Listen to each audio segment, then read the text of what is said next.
दोस्तों आपके अपने YouTube चैनल आदर्श विजन क्लासेज में स्वागत है। तो आज के इस वीडियो में हम देखेंगे क्लास 12th का मासिक परीक्षा जो अक्टूबर मंथ में हुआ था उसके आंसर के देखेंगे। तो आप लोग इस आंसर की को आप लोग मिला लीजिएगा और कमेंट करके बताइएगा कि आपका कितना आंसर सही है, और ये भी बताइएगा क्या यह रियलिटी वाला क्वेश्चन है या किसी और जगह से आ गया है।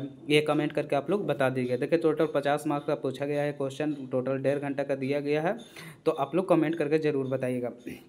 देखिए हर बार की तरह इस बार भी 1 से 30 तक क्वेश्चन दिया गया है, जिसमें आप लोग को 25 का आंसर देना है। तो आप लोग हम बता रहे हैं जो करेक्ट आंसर है उसको आप लोग मिला के बताइएगा कि आपका कितना सही हुआ है, ठीक है।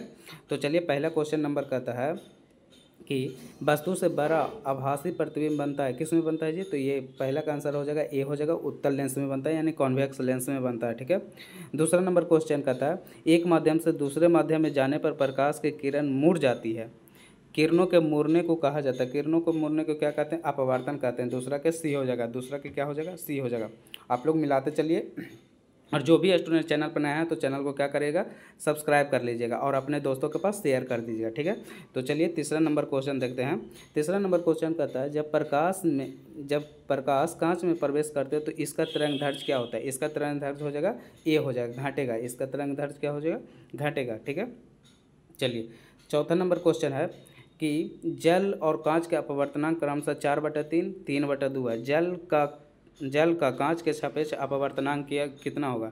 तो कुछ नहीं करना, आपको 4/3 दिया हुआ है और उसका बटा कर देना है 3/4 का, सॉरी 3/2 ना है जी, 3/2 कर देना। अब क्या करना, ऊपर वाला के नीचे के साथ गुना करे तो 8 हो जाएगा, और नीचे वाला को ए से गुना करे तो कितना हो जाएगा? 9 हो जाएगा, यानी 8/9 इसका राइट आंसर हो जाएगा, यानी कि ऑप्शन डी इसका सही हो जाएगा। चौथा का क्या होगा जी? डी हो जाएगा। ये 5वां नंबर क्वेश्चन कहता है ऑप्टिकल फाइबर किस सिद्धांत पर कार्य करता है? तो ऑप्टिकल फाइबर होता है जो पूर्ण आंतरिक परावर्तन पर कार्य करता है, ठीक है। अगला क्वेश्चन 6वां नंबर कहता है एक लेंस म्यू बराबर 1.5 की हवा में फोकस दूरी कितना है? 20 सेंटीमीटर है। 1.5 अपवर्तनांक वाले माध्यम उस लेंस के फोकस दूरी कितना होगा? इस लेंस के फोकस दूरी कितना होगा? तो इसका 6ठा का राइट आंसर हो जाएगा, डी हो जाएगा, अनंत हो जाएगा, इन्फिनिटिव हो जाएगा, ठीक है। 7वां नंबर क्वेश्चन देखिए, कहता है एक लेंस में दो सतह के वक्रता त्रिज्या r समान तथा लेंस के माध्यम का अपवर्तनांक 1.5 है, तो इस लेंस की फोकस दूरी कितना होगा? इस लेंस की फोकस दूरी हो जाएगा ±r हो जाएगा। 7वां का कितना आंसर हो जाएगा? ए हो जाएगा, 7वां का ए आंसर हो जाएगा। 8वां नंबर क्वेश्चन कहता है एक उत्तल लेंस की ऐसे पदार्थ है जिसका अपवर्तनांक 1.5 है, इस लेंस के अगर पानी में म्यू उसका दिया हो 1.3 में डुबो दिया जाए, यह किसके समान व्यवहार का? ये किस लेंस की तरह? तो ये हो जाएगा अभिसारी लेंस की तरह काम करेगा, अभिसारी लेंस की तरह काम करेगा, यानी 8वां का कितना हो जाएगा जी? 8वां का ए आंसर हो जाएगा। 9वां नंबर कहता है यदि किसी लेंस की फोकस दूरी 20 सेंटीमीटर है तो उसकी क्षमता क्या होगा? उसकी क्षमता हो जाएगा 20, यानी 0.5 डायोप्टर हो जाएगा। कितना हो जाएगा जी? 0.5 डायोप्टर हो जाएगा। क्लियर है? चलिए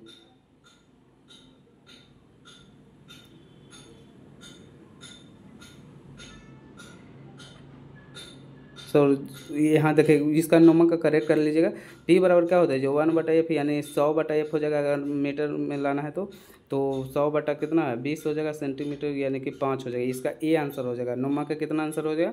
9वां का ए आंसर हो गया। 10वां का कहता है यदि समान फोकस दूरी एफ के दो अभिसारी लेंस के एक दूसरे को संपर्क में लाया जाए तो उसका फोकस दूरी क्या हो जाएगा? जब एक दूसरे को संपर्क में लाया जाता है तो उसका फोकस दूरी f/2 हो जाएगा, यानी 10वां का कितना हो जाएगा? 10वां का सी हो जाएगा, जो आपका राइट आंसर होगा।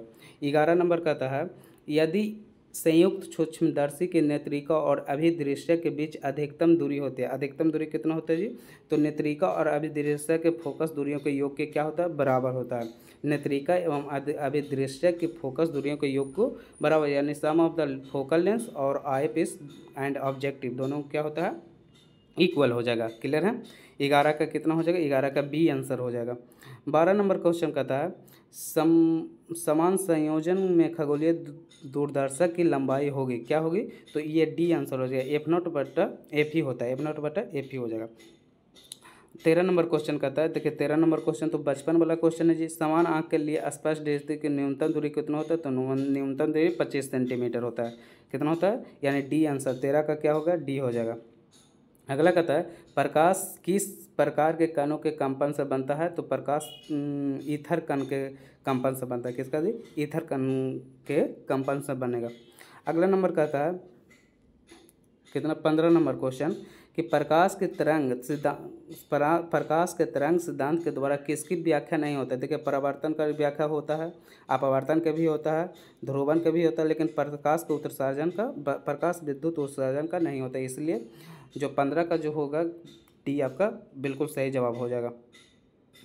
अच्छा 16 नंबर कहता है कि दो समानांतर कला संबंध वाले प्रकाश स्रोत द्वारा उत्पन्न तरंग हो क्या होगा, तो एक समान ये नहीं होगा, ये भी नहीं है, यानी कि डी आंसर हो जाएगा। 16 का कितना हो जाएगा, 16 का डी आंसर हो जाएगा। 17 का कहता है विनाशी व्यतिकरण के लिए पथांतर बराबर होना चाहिए। पथांतर किसके बराबर होता है, तो ये बी आपका सही जवाब हो जाएगा, बी आपका राइट आंसर हो गया, 17 का बी हो गया।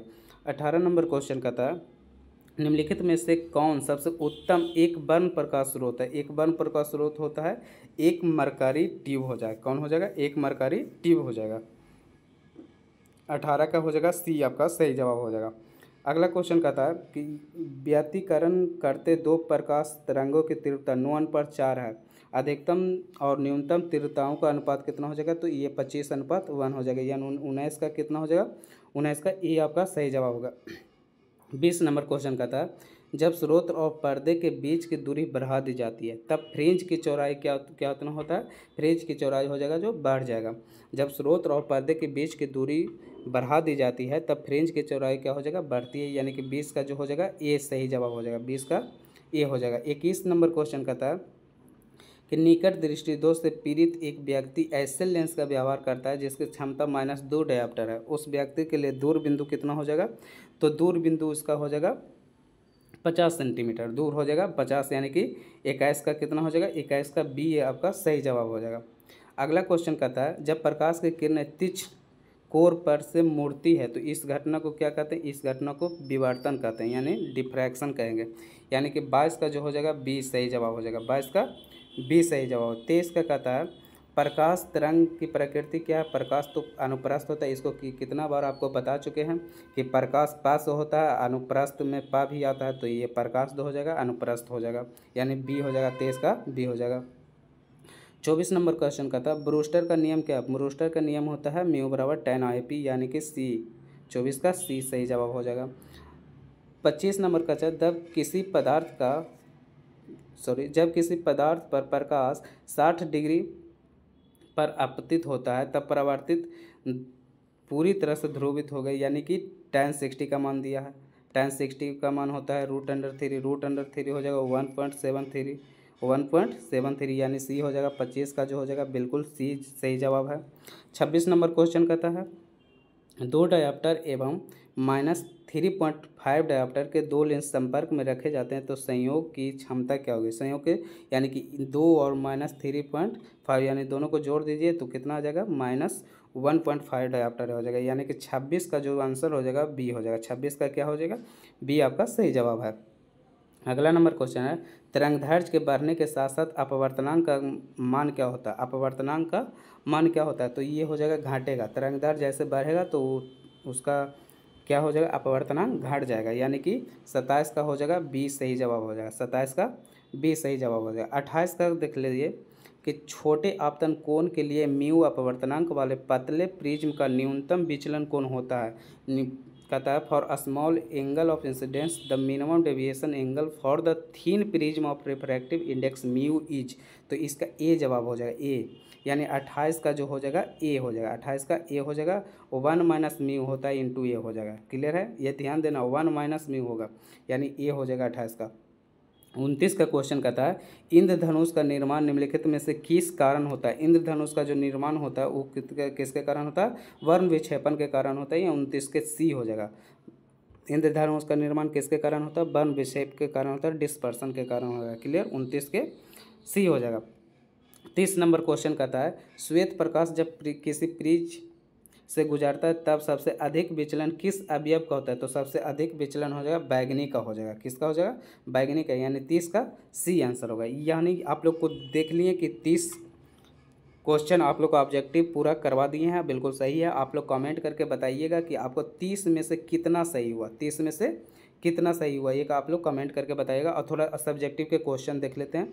देखिए क्वेश्चन कहता है अपवर्तनांक से आप क्या समझते हैं, निरपेक्ष, आप ये सब लिख लीजिएगा। उत्तल दर्पण लेंस को पानी में डुबाया जाता है तो लेंस की क्षमता घट जाती है, क्यों, इसका आंसर देना है।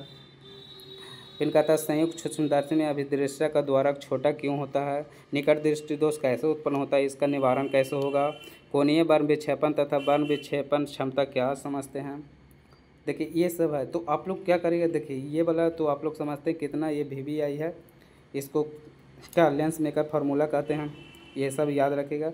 जितना भी देखिए हाइगेंस वाला भी, ये भी बहुत बार आपको पूछा गया है, यंग ये भी पूछता है।